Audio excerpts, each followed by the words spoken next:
Hello everyone, welcome to Apti Plus Academy for Civil Services. This is a video on daily news and editorial analysis, which I'll be covering from the Hindu and Indian Express. The most important news and editorial of the day, that is relevant for both prelims and mains examination of civil services, will be discussed in this session. Let's get started with the news topic list. Today is 28th of October. The first important news, that is Turkey new disinformation law. This is from the text and context page of the Hindu. Second, the state should have a uniform policies on law and order. This is what the Union Home Minister has said. Third, grievance panel for the social media. Fourth, emission gap report 2022, which was released by the UNEP. The second last, Prime Minister to lay the foundation stone for C-295 aircraft plan. It's an indigenous development that is taking place in terms of defense sector. And the last is an editorial, nutrition, not hunger. Apart from the news and editorial discussion, at the end of this video, there will be MCQ based questions. These questions will be based on current affairs that will help you for the upcoming prelims examination. So without any further delay, let's get started. And before I begin this session, those of you who are new to our channel, do not forget to subscribe Apti Plus Academy for Civil Services on YouTube. If you like this video, if you find this video informative and helpful, do press a like button. Starting the session with the first news of the day, that is Turkey new disinformation law, something important for general studies paper 2, that is under the topic effect of policies and politics of developed and developing countries. So recently, the Turkey Parliament has adopted a much criticized disinformation law. This is something that will accord the jail term up to 3 years to the social media user and journalist for spreading any kind of disinformation. So the higher imprisonment under the rule will be 3 years, right? And why? If there is any kind of disinformation that is spread either by the social media user or by the journalist, they'll be liable for the imprisonment. The bill has drawn a concern about the potential curtailment of the social media and the journalist freedom in the country. This is what the stakeholders and citizen of the country has to say with regards to the passage of new bill which was passed in the Turkey Parliament. Now, what does the law entail? जो law pass की गई है उसकी क्या basic components हैं, क्या basic features हैं? So under this legislation, the social media network and the internet site will have to release the details of users suspected for propagating and misleading information, right? And it could also result in accusing being jailed for up to 3 years in the prison. For India, we have IT Act. IT Act के तहत अगर आपने किसी भी तरह से कोई misinformation की है, then you are liable to get basically imprisonment also, right? Investigations होती है और तो Supreme Court की काफ़ी regulations भी आई है recent में उसको लेकर के. So I'm not getting into that part. We'll be more concerning on this news which is there. Now the disinformation law, it comprises of almost 40 articles that will amend 23 laws which is there. Now of 40, most contagious is Article 29 of the article which was passed by the Turkey Parliament. It designated that any offense to publicly disseminate or misleading information about the country, internal or external security, public order, or general well-being for the purpose of causing fear and panic among the populations, right? So this is what the Article 29 of the new law which was passed by the Turkey Parliament has to say, and these are the briefing about the articles. Now, what is the purpose of this law which was passed by the Turkish Parliament? So the Turkish government has argued that the law would combat the cases where the internet is used to share the illegal content for false name and with anonymous account which slanders and defame individual, which even has a problem in the political thoughts, religious and ethnicity. तो वहाँ की individual अगर किसी political thought से differ करती हैं, किसी religion से डिफर करती हैं, किसी की एथनिसिटी से डिफर करती हैं, तो वो अपनी ओपिनियन रख सकते हैं बट किसी भी तरह के डिसइंफॉर्मेशन मिसइंफॉर्मेशंस को फैला नहीं सकते. Article 29 introduces the jail term. This very from 1 to 3 year term, right? इसमें वेरिएशन है depending upon the intensity and decision by the court for any violations on extension of an additional half of the initial stipulated term of the action that is taken with enormity. Now, to implement this law, social media platform could not be asked to hand over the data to the Turkish government. Now, from now onwards, जो भी social media के platform होंगे, उनको अपनी data जो है वो Turkish court के साथ भी share करनी पड़ेगी after the passage of this law. So these were some of the important and significant features of this rule that was recently passed by the Turkish parliament. Even you can use this type of news in an example as a fodder point in your mains paper. Now, what are the concerns that has been raised? Now, there's a Venice Commission, which is an advisory body to the Council of Europe on the constitutional matter, has pointed out that it is unclear interpretation of certain crucial terminology that what is disinformation. Because जो bill pass की गई है उसमें disinformation को categorically define किया गया but even the nuances has not been addressed, right? The commission has also highlighted the concern on accession of what about the constitute the disturbance to the public peace. Public peace की disturbance की भी definition clear नहीं है. And even the law now recognizes the new websites as a part of mainstream media that would thus have to comply with the same regulation those for the newspaper as well. तो किसी एक regulation के कारण बहुत सारी ऐसी entity होगी जिनको ये रूल्स को फॉलो करनी होगी, right? And Turkey already has an impressive record of pertaining to press freedom, a country which is not friendly for the press and media. And Turkey has ranked 149 out of 180 country in the press freedom index. Now moving to the other news, that is states should have a uniform policies on law and order. Something important for General Studies Paper 2 under the topic Government Policies and Intervention for the Development of Various Sectors and Issues Arising from a Design and Implementation. So the Union Home Ministry, while addressing the Director General of Police and the Central Armed Police Forces Chief, this this seminar was named as a Chintan Sivir, as a deep thought process, and said that the state would have to have a uniform law and social law, basically talking about the laws and policy that has to be there for the state should be uniform in nature, and certain crime like cross-border terrorism, cyber crimes, and transcend regional and international boundaries should be taken care of within a uniform law, which will be decided by the central government, right? तो uniform law की बात की गई है specifically कुछ matters पे that include the cross border terrorism, cyber crime, terrorism, religions and international boundaries, right? Although अगर ambit की बात करें सेंट्रल गवर्नमेंट की ही रूल्स यहाँ पे भी फॉलो होती है. Now according to the 7th schedule of the Indian Constitution, law and order की अगर बात करें, this is a state subject, right? The reason being the Constitution provide that the Ministry of Home Affairs could intervene.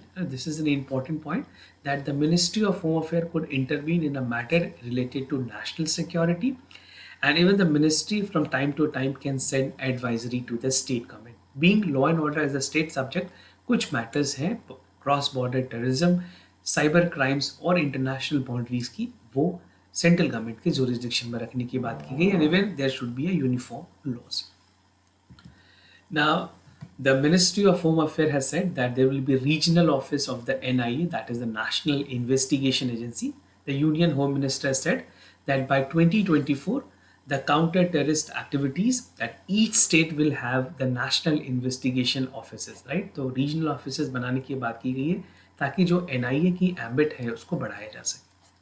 The NIA is an agency that has given an extra territorial jurisdiction and has an additional power to confiscate the property in a terror-related matter. So again, an important point both for the prelims as well as for the mains examination.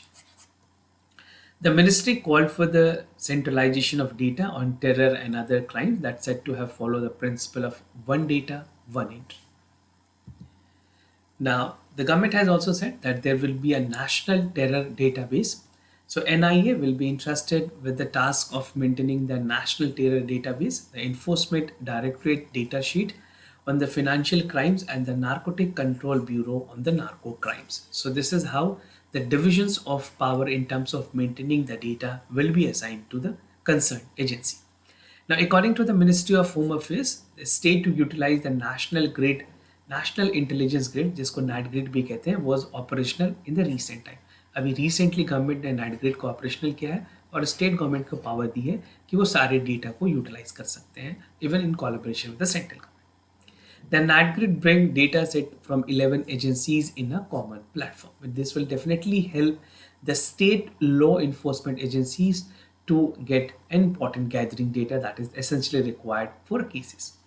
The Union Home Ministry also said that to formulate and implement this will call for cooperative federalism. अगर इस तरह की चीज़ें होती हैं तो कहीं ना कहीं जो स्टेट और सेंटर के बीच में जो समन्वय है, there's a cooperation that is essentially required will be there in terms of cooperations, coordinations, collaborations both between the center as well as the state government. Now the other news, grievances panel for social media, something important for general studies paper 2, that is important aspect of governance, transparency, accountability and e-governance. So recently the Ministry of Electronic and IT, also known as MIT, they have received the approval from the Department of Legal Affairs for the formation of appellate committee to address the grievances for the social media user platform. This was something which was there in the news during the recent rule which was passed by the parliament. But in this context, the grievance redressal committee or the appellate committee has been finally approved. Very important for prelims examination. Even you can expect a question on the mains part.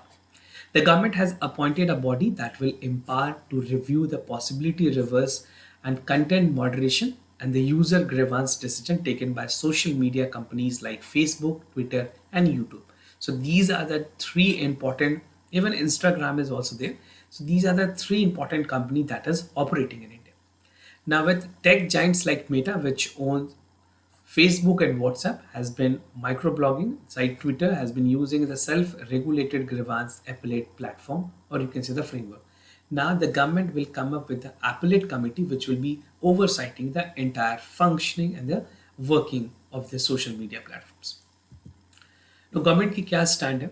The Ministry of Electronic and Information Technology wanted an adjudication that has to be done by the three-member grievance appellate committee. This is what the government has categorically noted, and in light of that, the government has also passed the Information IT, that is Information Technology Intermediary Guideline and Digital Media Ethics Code Rule 2021. Right? So Digital Media Ethics Code की अगर बात करें, I have already discussed the bill in detail. If you want, you can check out the playlist section of our YouTube channel. You will get that. Now the government has in February 2021 has notified the IT rule, that is Intermediary Guideline and Digital Media Ethics Code for social media apps, online news portal, news aggregators and all the OTT platforms. Now amendment will provide for the social media platform to acknowledge 24-hour user complaint and even to resolve this complaint within 15 days. So this is the advantages that an individual will get if the grievances is reaching out to the appellate committee. Now, empowerment to the social media user, any person who is aggregated by the decision taken by the grievance officer. ये जो grievance officers होंगे, ये उसी social media या फिर social platform के होंगे, right? And if they are not satisfied, they can reach out to the appellate committee, और इस appellate committee को अपनी resolutions देनी होगी within 30 days, right? So this is the benefit that a user will be getting. The amendment may provide for setting up one more such panel to address the issues from different social media platforms. Now the complaint could also range from child sex abuse material, nudity, trademark, patent infringement, misinformation, impersonations, another person content threatening the unity and integrity of our country. So ये कुछ important decision ली गई है government की तरफ से to ensure that the appellate committee is functioning within a stipulated time. Now about the grievance appellate committee, each grievance appellate committee may consist of chairperson and two whole-time member that is appointed by the central government. So the appointment here is made by central government and not by the president, right? और किसी भी तरह की कोई special committee नहीं है. So make sure you know all these things because this can be important for the prelims examination for the UPSC specifically. And one member will be the ex officio member and two independent member will be the part of this. So composition आपको पता होनी चाहिए total कितने members. The grievance appellate panel will deal with such appellate expeditiously to ensure that the endeavor to resolve the appeal is within 30 days from the date of recipient of the appeal. Now, the other news, Prime Minister to lay foundation stone for C295 aircraft plant, something important for General Studies Paper 3, that is Achievement of India in Science and Technology, Indianization of Technology, and Development of New Technology.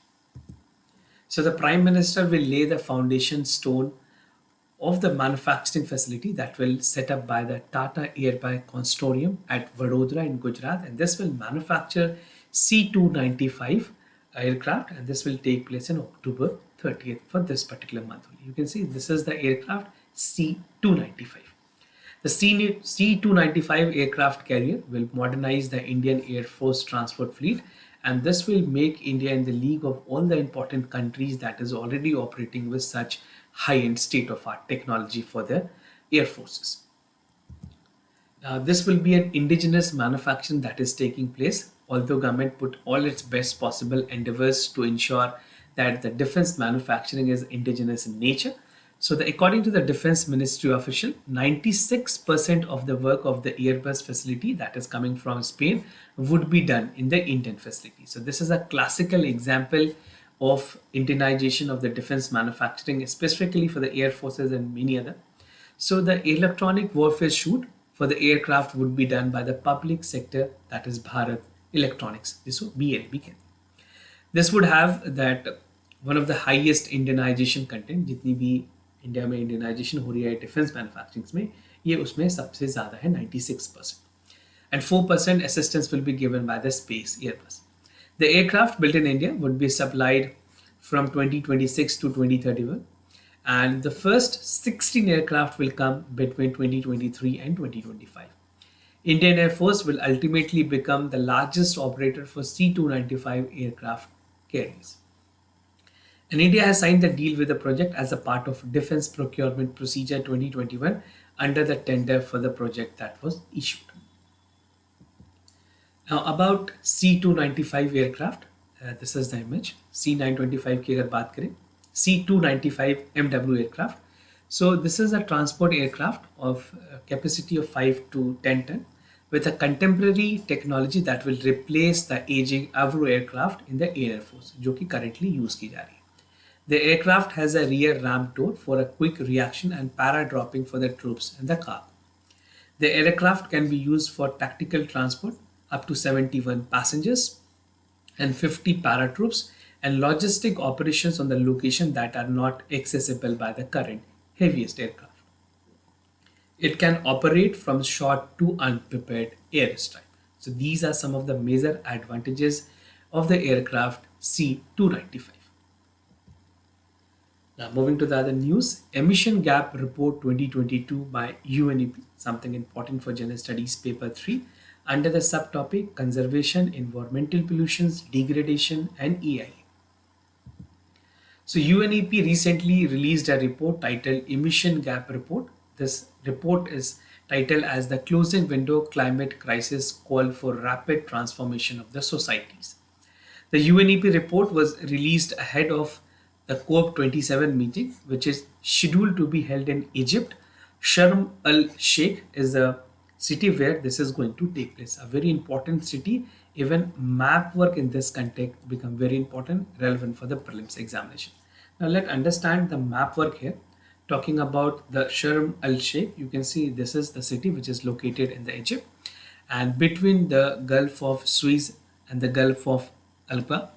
And if you talk about the seas, this is Mediterranean Sea, which is there at the top, and the Red Sea. So any type of question can be framed for the UPSC. If it is between the Gulf, you can choose the correct answer. If it is between the sea, it is Mediterranean Sea and the Red Sea. Now talking about Egypt as a country, this is between the Mediterranean Sea and the Red Sea. So any question, even for the North Atlantic Ocean or the South Atlantic Ocean, can be asked. So make sure you are thorough with the map work so you don't miss any marks in the prelims examination. Now top 7 countries जो emitters हैं उनके बारे में बात की गई है इस रिपोर्ट में. So the top 7 emitters include China, India, Indonesia, Brazil, Russia's Federation and United States of America. Right? So this together account for 55% of the global greenhouse gas emission. Collectively, G20 members are responsible for 75% of the greenhouse emissions. A global average की अगर बात करें greenhouse emission की, this is 6.3 ton of CO2 equivalent in 2022. This is 2020. The US remain the far level ahead, that is 14 ton of the carbon dioxide in equivalent. Russia is 13 ton, China's 9.7, Brazil and Indonesia together account for 7.5, and European Union 7.2. Among all the country, India has been least among in terms of the global emission, that is 2.4 carbon emissions, 2.4 ton of the carbon emissions. Now the top 5 emitters की अगर बात करें, so China is the highest. This data is an old data, but again you can get an idea. This is 2019 data, right? For US, this is second in the number. European Union is in the third, followed by India and Russia. This is in terms of the carbon dioxide emissions. Now moving ahead with the Paris Agreement targets की अगर बात करें, जो PCC हुई है उसमें काफ़ी ज़्यादा एग्रीमेंट्स हुए, बहुत सारे टारगेट सेट किए गए हैं. India is achieving some of them, many other country has even not achieved. So UNEP said that the world is failing in short of the goals and set forth of the Paris Climate Agreement, which was adopted in 2015 itself. So no credible pathways currently in place to restrict the global warming under 1.5 degrees Celsius above the pre-industrial level. This was set by the target. The Paris Climate Agreement defined 2 degree above the pre-industrial level at the global warming, right? And that can lead to the extreme weather events such as extreme heat, drought, waves, water stress and other significant problem to the mankind globally. तो ये targets अभी भी achieve नहीं हुए हैं. Definitely this is something that has to be achieved in a way where it is achieved at the earliest. Even COP26 schedule है, उसके क्या टारगेट्स होंगे वो भी देखना काफ़ी important. UNEP report says that unless unprecedented action is taken in the global warming, it is something that will cross the benchmark and even the beach. Unconditional and conditional NDC, that is national determined contributions, is estimated to reduce the global emissions in 2030 by 5 and 10% respectively compared to the emission based on the current policy in place. So this is how India's NDC is also working. India has a specific NDCs which it is achieving, and some of the targets will achieve by 2030. Now moving to the editorial of the day, nutritional not hunger, something important for gender studies paper 2, that is welfare schemes for the vulnerable section of the population by the center and the state. So what is the theme of this particular editorial? The editorial focuses upon overreaching hunger and nutrition, and I'll be simplifying this editorial with some important subheads, that is the hunger and nutrition, National Family Health Survey, solutions for the nutritional challenges. We'll see how are the solutions working and the way ahead. Now, according to the recent Global Hunger Index report, which was released recently, India has been ranked at 107 out of 121 countries. It is far worse than all other in the South Asian members. Now, India की ranking की बात करें, this is below Sri Lanka, Nepal, Bangladesh, Pakistan. Even only Afghanistan is a country in the South Asia that lags behind India. Although Government of India has categorically rejected the report which was released by the Global Hunger, they have categorically rejected the Global Hunger Index 2022. But we need to understand what is the exact problem that India is facing in terms of the hunger and nutrition.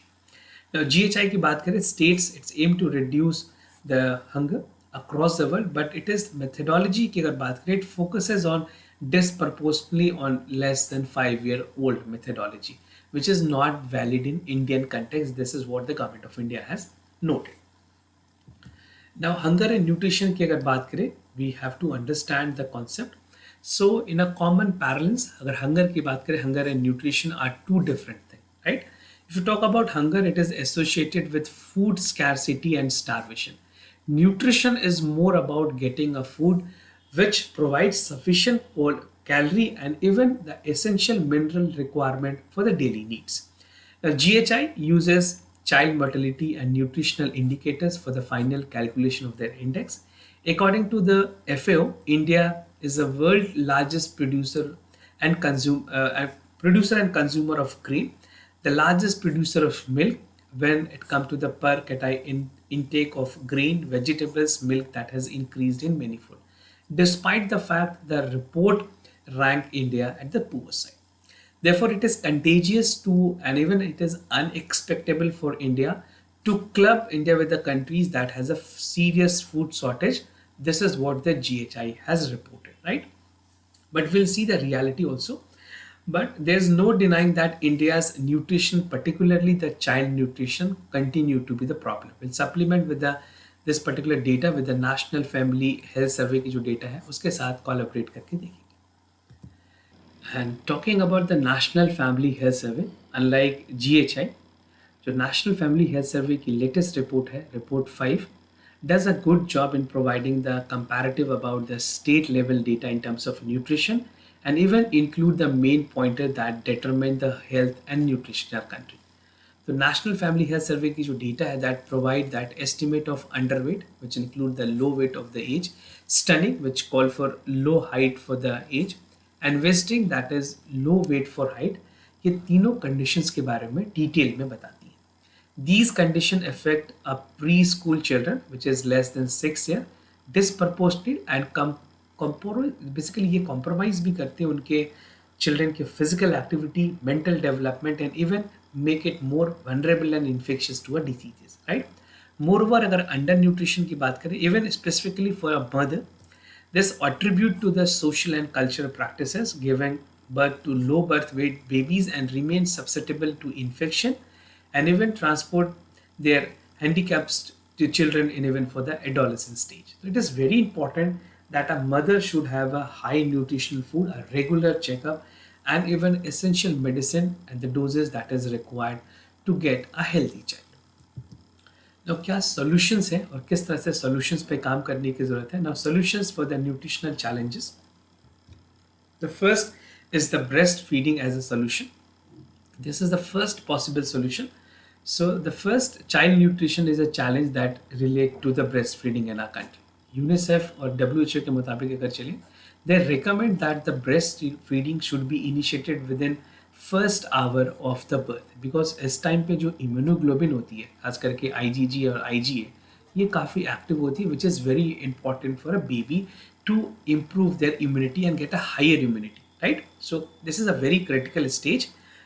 For first hour of like after childbirth, a child should be fed with a mother, right? उनकी जो breastfeeding है वो होनी चाहिए.